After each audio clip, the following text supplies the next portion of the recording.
Hello ladies and gentlemen, CaptainShack here, and welcome to some more Star Citizen coverage. Now, they just hit $39 million about 5 days ago or so, and some new things are unlocked. But what I really want to talk about is what's coming up. Once they hit $41 million, the big stretch goal, it's going to be a really big deal. So first off, 39 million was reached. A user-chosen star system has been unlocked. It's a 3-star system. Yeah, that's right. It's gonna have 3 stars. It's gonna have a active pulsar and two white dwarfs. So the idea is it's an unexplored area nobody's been to. It's kind of wrapped in mystery the way they're describing it, and the only thing for certain in the article they put out is that it's gonna be one hell of a view when you get there. So I'm curious what is at this star system. I'm sure it's gonna be something really neat. It's being handmade, of course, and this is the one that players actually voted for to add into the game. Also, when they released the letter of the chairman for this last week, this was about 5 days ago as of recording this video, they showed some new screenshots of the Javelin class destroyer, and it looks badass. I mean, it really does look cool. One screenshot in particular shows the interior, and I love the level of detail and the artwork has, and if we've for any indication from what we've seen so far, the game is going to look amazing. But it actually looks like the inside of what you'd think a destroyer as of today's standards would look like, or the inside of an aircraft carrier. It actually shows a flight deck technician walking around with his ear protection still on, like he works on an aircraft carrier. It's got like a landing pad and everything on the side, and then it's just bristling with guns.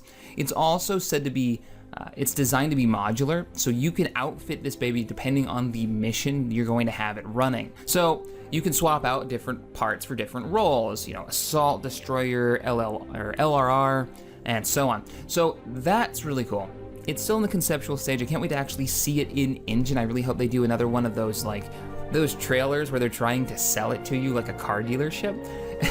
I really love their advertising campaign. So that's cool, but the most exciting thing right now, Star Citizen, that I've been waiting for them to hit is when they hit the $42 million stretch goal. So the one thing that I'm really excited for, the one stretch goal that I've really been pushing for, I've been hoping that we reach, is the $41 million goal. And that's because of the procedural generation R&D team.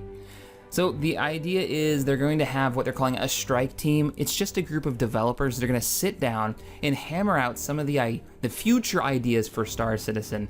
After the game is released, they're going to use technology to make procedurally generated content for the game. Now, that term has been thrown around quite a bit dealing with Star Citizen, but in a lot of it's unsourced information that's just been thrown out there, or it's just wrong information.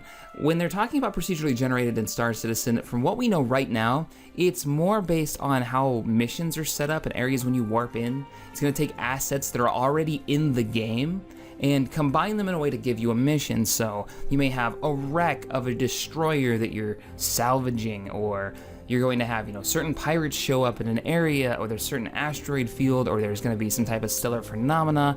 All these things are already in the game. The mission generator just grabs these resources and makes something cool for you to experience. What this R&D team is going to be focusing on is actually generating the content. One example has been a planet, like an entire planet. The outside of the planet, the surface of the planet, the atmospheric areas of it, all procedurally generated when the first person goes there, which would be really cool. And it's honestly the only way you really can do that many areas, because you can't have artists rendering planets and star bases if you're going to have people out exploring, always expanding the universe. It just can't happen.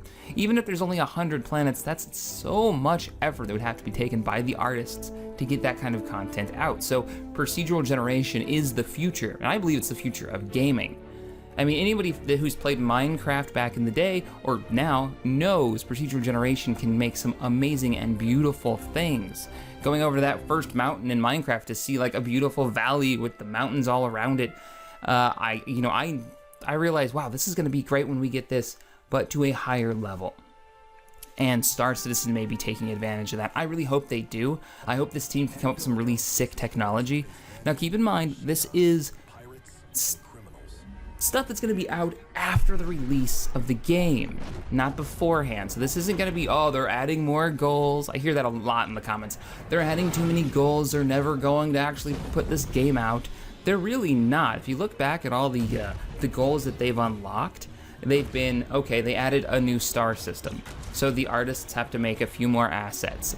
Or, you know, they may have added 1 or 2 new ships, but it's never anything major to the gameplay. It hasn't been for almost, what, the last 10 stretch goals? Alright guys, well that's where Star Citizen sits right now. Procedural Generation R&D team, there's a new star system. There's a new star system coming up you can actually vote on for when they hit, I think it's 40,000, or 40 million, excuse me.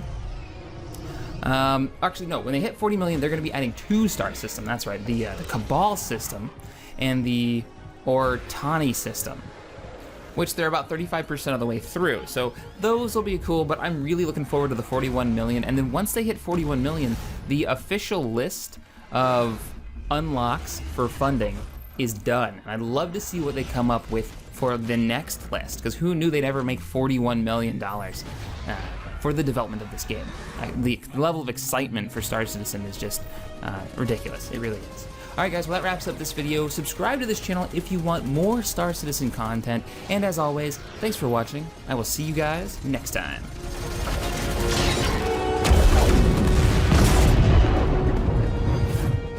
Anvil Aerospace's Hornets have logged more combat time and kills in more theaters than any other ship in the history of space combat.